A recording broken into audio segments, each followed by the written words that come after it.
We're at my buddy Taylor's house today, and he's a good regular customer that just moved into a new home. Got his chrome rims here, little pitted and starting to get some surface areas that we're wanting to address. So we're gonna do a nice wheel cleaner, iron treatment, and totally awesome on the tires. And I've actually been known to use the tire and rubber rejuvenator, but because he'll have it right back in the mud tomorrow, there's no point in worrying about that, because the whole agenda here is really just to get coating on the wheels. So I'm not going to go over and above on everything.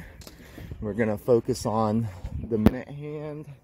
It's the end of the day and we want to get that done. I already did a quick wash because it's just literally covered in sand all the time, and I can't stand to look at it, so I got some of the sand off.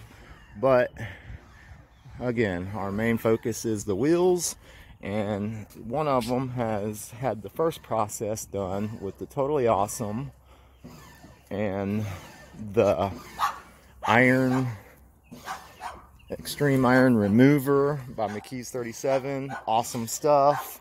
Done a real good job. Turns super purple when it's got a lot of iron deposits on it, in which case this one did have. So I got my wheel brush and my tire brush there, and I go to town with these chemicals, and it takes it a long ways. And then I got sort of like the McGuire's version of the Powerball, which case I'm going to use the McKee's 37 metal polish, and we're going to tighten them up real nice before I put the coating on. So here we go. I start off by saturating it real well with the iron remover. And I started off with that because it takes a few minutes. It starts to flash and turn purple. And as it's turning purple, it's really doing its job. And meanwhile, I'll back off and get this wheel well and the tire real good with the tire brush. And then zero back in on the center before I officially rinse it. And it turns out like that black one, the back one in the rear here, that actually looks pretty good right now. So I usually take my time with it and let the iron remover do its job, let the chemicals do the work, and just spread it around and get it ready for a scrub brush. And as you see how purple it's turning, it's really doing its job. Alright, now I'm going to have to set this down so I can do some scrubbing, and then we'll follow up as I rinse. I'm at a point where I can do some one-handed scrubbing here with the wheel brush. Now that I got the tire good and lathered up, I'm going to work these spokes with that cleaner. And this nice wheel brush I got from McKee's 37 that I love so much. Very durable. It's stuck around probably longer than most of the other ones I've had.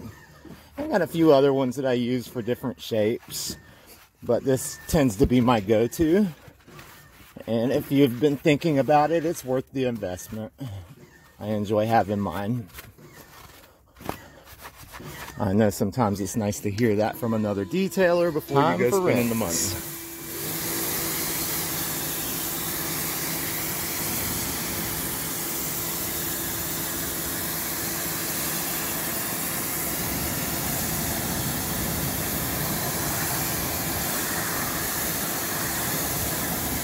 And you'll see that this really does a number on the caliper and the rotor.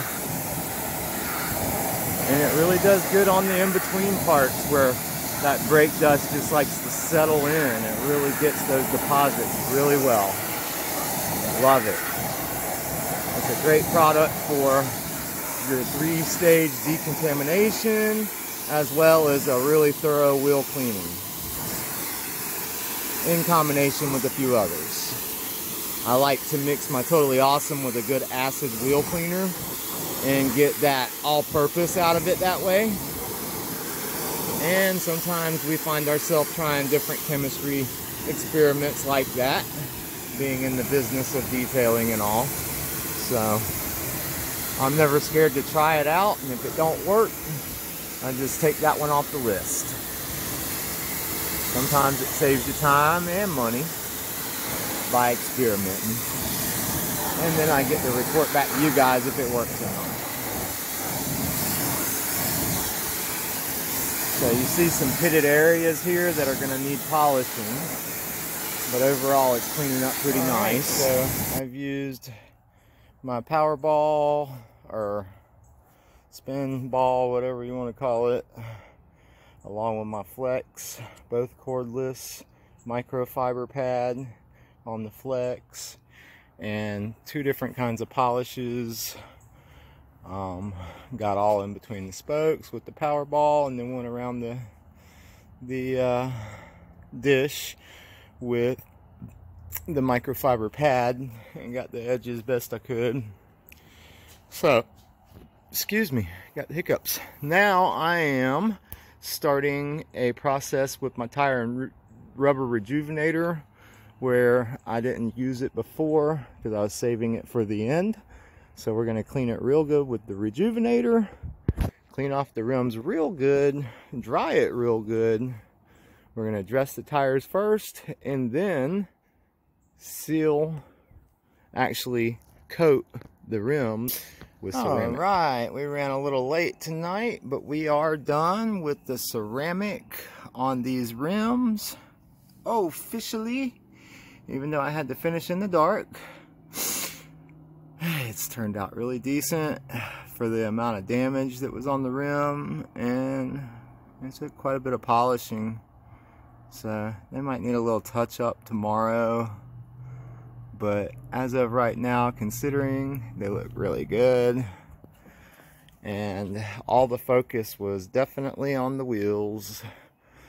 The front ones have the highest level of damage, and he is actually going to replace them, and we're going to do them brand new with coating all the way through the whole barrel, in which case it's going to be a lot higher level of protection at that point.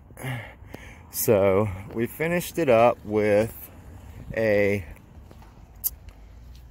3-year professional coating on the chrome, and I did a SiO2 tire gel on the tire because it's kind of like a water-based, dry to the touch, and it will be in the sand tomorrow, so I want it to be good and dry for him. He's going to take it easy and try not to get any sand on these wheels at work tomorrow, but it's his job and he knows the risk he's taking. So we've discussed it, and here it is.